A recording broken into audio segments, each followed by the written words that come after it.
வானமாமலை ஸ்ரீ தோதாத்ரிநாதர் திருக்கோவில் பகல் 10 உற்சவம். திரு அத்தியன உற்சவத்தில் 4ஆம் நாள் திருநாள் சுவாமி தெய்வநாயக பெருமாள் சுவாமி நம்மாழ்வார் திருக்கோலத்தில் காட்சி. திரளான பக்தர்கள் தரிசனம். 108 வைணவ திருப்பதிகளில் பாண்டிய நாட்டு திருப்பதியும் 8 சுயம் பக்த கஷேத்திரங்களில் ஒன்றுமான நாகுநேரி ஸ்ரீ வானமாமலை பெருமாள் கோவில். இங்கு மூலவர் ஸ்ரீ தோதாத்ரிநாதனாக அருள்பாலிக்கின்றார். உற்சவர் ஸ்ரீ கோதா ஸ்ரீ வரமங்கா நாயிகா சமேத தெய்வநாயக பெருமாளாக வீற்றிருக்கின்றார். இந்த திருக்கோவிலில் சுவாமி நம்மாழ்வார் தனிச்சன்னதியாக கிடையாது. மாறாக பெருமாள் திருப்பாதங்களாக ஷடாரியில் சேவை சாதிக்கின்றார். வைணவ திருத்தலங்களில் மார்கழி மாதம் நடைபெறும் பகல் 10 உற்சவம் கடந்த 20ஆம் தேதி ஸ்ரீமத் பரமஹம்சத்யாதி மதுரகவி ஸ்ரீ வானமாமலை ராமானுஜஜீயர் சாமிகளின் அனுகிரகத்துடன் துவங்கி சிறப்பாக நடைபெற்று வருகின்றது. இவ்விழாவின் 4ஆம் திருநாளான நேற்றைய தினம் மாலை பகல் 10 மண்டபம் மலர் பந்தலால் அலங்கரிக்கப்பட்டு இருந்தது.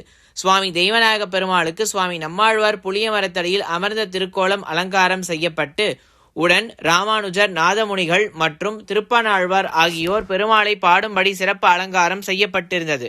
தாயார் மற்றும் ஆண்டாள் விசேஷ அலங்காரத்துடன் காட்சி தந்தருளினர். உடன் மற்ற ஆழ்வார்களும் எழுந்தருளி இருந்தனர். சுவாமிகள் எழுந்தருளியதும் முதல் ஆயிரத்துள் வருகின்ற சுவாமி மதுரகவி ஆழ்வாரால் இயற்றப்பட்ட கண்ணினுன் சிறுதாம்பு சுவாமிகள் மற்றும் அத்தியாபாக கோஷ்டியினரால் பாடப்பட்டது.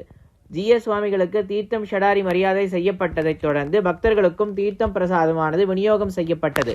அதனைத் தொடர்ந்து 2வது திருக்கோலமாக பல்லக்கில் கன்று கொண்டு விளாம்பழம் மீது எரிந்து வீழ்த்தும் திருக்கோலத்தில் சுவாமி தாயார் புறப்பாடு நடைபெற்றது. ஏராளமான பக்தர்கள் பகல் 10 திருநாளில் கலந்து கொண்டு சுவாமி தரிசனம் செய்தனர். ஏற்பாடுகளை வானமாமலை மடத்தினர் செய்திருந்தனர்.